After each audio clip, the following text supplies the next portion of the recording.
Sering nahan-nahan buang air kecil bisa cepat batu ginjal. Bisa.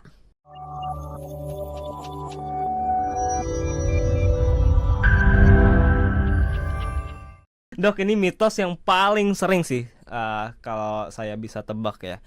Apalagi orang tua saya sih dulu sih sering mewanti-wanti ini. Kalau sering nahan-nahan buang air kecil bisa cepat batu ginjal. Bisa. Oh bisa, itu bukan mitos, fakta. Bukan. Boleh dijelaskan, Dok? Karena kalau kita sering nahan pipis, berbagai metabolit yang ada di dalam itu makin terkonsentrasi. Terus mereka bisa menggumpal, membuat kristal, membuat jadi calon batu. Kalau sering diulangi ya jadi batu beneran. Tapi biasanya untuk mencapai sampai batu agak lama. Kalau kebiasaan itu dilakukan terus. Tapi kalau sekali-sekali biasanya nggak apa-apa. Kalau lebih sering biasanya infeksi saluran kemih. Jadi benar. Tapi bahayanya tuh apa aja sih, Dok? Selain tadi potensi untuk bisa batu ginjal, potensi untuk infeksi saluran air kemih, adakah bahaya-bahaya lainnya? Itu tadi. Oh iya, bisa juga potensi meledak walaupun jarang sekali. Adakah bahaya-bahaya lainnya yang bisa ditimbulkan kalau terlalu sering menahan buang air kecil? Kalau sering banget, ekstrim nih seringnya, bisa menimbulkan gangguan ginjal karena urinnya nanti balik ke atas kan. Jadi yang di atas kayak bendungan, ya kayak banjir lah gitu. Jadi mau ngalir ke bawah, mau dikeluarin nggak keluar. Sementara yang ini produksi bikin terus kan, ginjalnya kan bikin terus. Jadi penuh cairan itu berbalik ke atas lagi, naik ke arah ginjal. Tapi saya penasaran sehingga deh. Ginjalnya berat ya. Saya penasaran deh kalau menahannya udah lama sekali, itu kan artinya balik lagi ke atas. Ketika ingin dikeluarkan gitu ya, apakah keluarnya akan susah? Saya penasaran di situ tuh. Beberapa orang ada yang mengalami seperti itu, tapi umumnya enggak. Yang sering dilakukan ini gini, kadang-kadang orang pengen udah deh keluarin dikit deh, kayak di ngompolin dikit gitu. Itu malah bahaya, malah jadi ngompolnya nggak banyak nanti. Jadi kalau belum siap untuk pipis mendingan ditahan dulu, nanti jebol beneran. Karena banyak orang yang udah deh keluarin dulu dikit gitu. Biasanya begitu keluar langsung semua gitu. Nah tips juga nih, kalau misalnya sahabat Sonara udah kebelet pipis, tapi ini bukan berarti dokter Santi menganjurkan untuk nahan pipis ya. Ini tips kalau seandainya pengen pipis tapi belum ada tempat yang memadai atau waktunya belum tepat gitu. Itu bisa dilakukan dengan kita berdiri atau kita duduk, kakinya disilangkan. Kakinya disilangkan. Itu tips untuk nahan supaya pipisnya nggak bocor.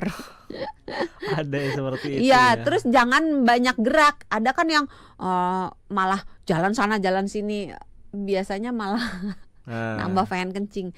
Terus alihkan pikirannya. Jadi jangan malah mikir aduh pengen pipis gitu. Jadi mikirin yang lain. Saya kuat gitu ya. Enggak, biasanya kalau kayak gitu enggak manjur biasanya. Biasanya yang manjur itu kita mikirin yang misalnya teknik 5-4-3-2-1. Apa tuh? Jadi misalnya kita mikirin, kita ngelihat apa ya 5 hal gitu. Terus kita lihat 5 hal. Misalnya lihat Mas Sony, lihat kamera, lihat apa nih handphone gitu. Terus 4 yang bisa didengar, suara detik jam, suara kendaraan, suara saya, suara musik gitu.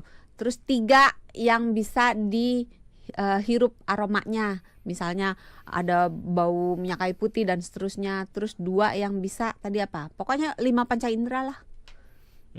Didengar, dilihat, diraba, diterawang. Bukan dong. Atau bisa juga menggunakan mikirin teka-teki kata-kata. Nah ini saya paling sering. Nggak bisa tidur juga bisa loh dipakai teknik itu. Jadi misalnya mikirin kata-kata apa ya, misalnya lagi sebut deh satu kata deh. Botol. Nah botol kan huruf depannya B. Nah biasanya kalau saya pakainya 5 kata yang dimulai dari huruf B.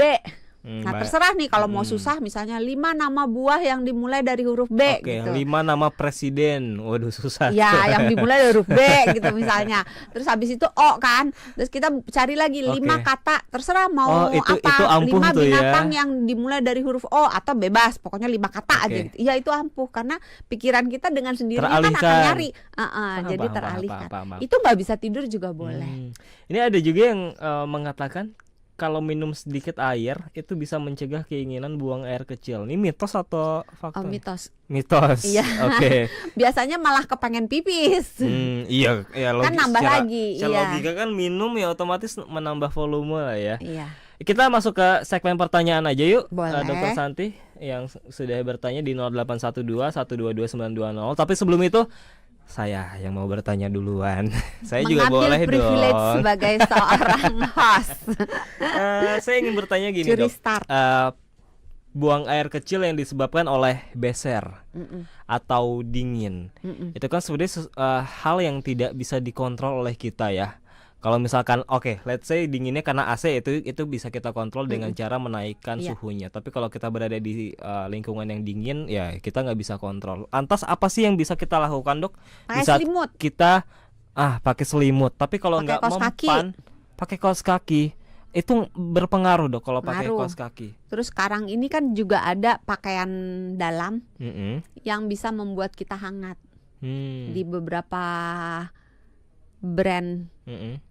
Nggak boleh nyebut, tidak boleh di beberapa brand yang ada di kota, di mall-mall itu menjual pakaian yang didesain khusus untuk kalau kita mau liburan ke tempat yang sedang winter. Pakaian dalam itu ya, bukan outer ya. Outer juga bisa. Tapi kan ada juga beberapa yang tidurnya pakai jaket, itu nggak apa-apa. Nggak apa-apa ya, asal selama itu bisa menghangatkan badan supaya tidak beser, itu it's okay untuk dilakukan. Tapi saya penasaran sebenarnya kenapa sih beser itu bisa bikin sering pipis atau sering buang air kecil? Kan volumenya nggak bertambah nih, volume air ke kandung kemih. Lantas kenapa kok bisa? Sensitivitasnya. Jadi biasanya mungkin kalau 300, kita baru ngerasa pengen pipis itu antara 250 sampai 300 cc kandung kemihnya terisi. Kita baru nih terkirimkan sinyal bahwa ke otak bahwa ini udah meregang nih kandung kemihnya. Ayo kita buang air kecil. Udah mulai penuh nih.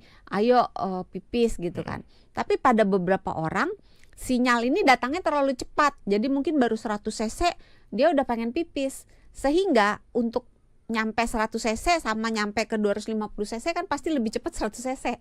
Sehingga frekuensi berkemihnya otomatis jadi lebih cepat. Oh, jadi yang berpengaruh untuk bisa buang air kecil itu pertama adalah volumenya sudah terisi, dan kedua karena sensitivitasnya itu juga ikut mempengaruhi. Sama volume normalnya dia terisinya berapa banyak. Jadi sekalipun volumenya belum terisi banyak tapi sensitivitasnya sudah tinggi, ngerasa pengen pipis. Dan itu orang seperti itu yang bisa dilatih. Nah itu juga yang terjadi saat kondisinya lagi dingin. Beser akhirnya sensitivitasnya jadi meningkat. Akhirnya jadi dikirim sinyal untuk buang air kecil. Itu bisa dilatih juga tuh ya dengan tadi cara itu ya. Senam Kegel, terus apa lagi? Nahan pipisnya secara berkala 10 menit gitu.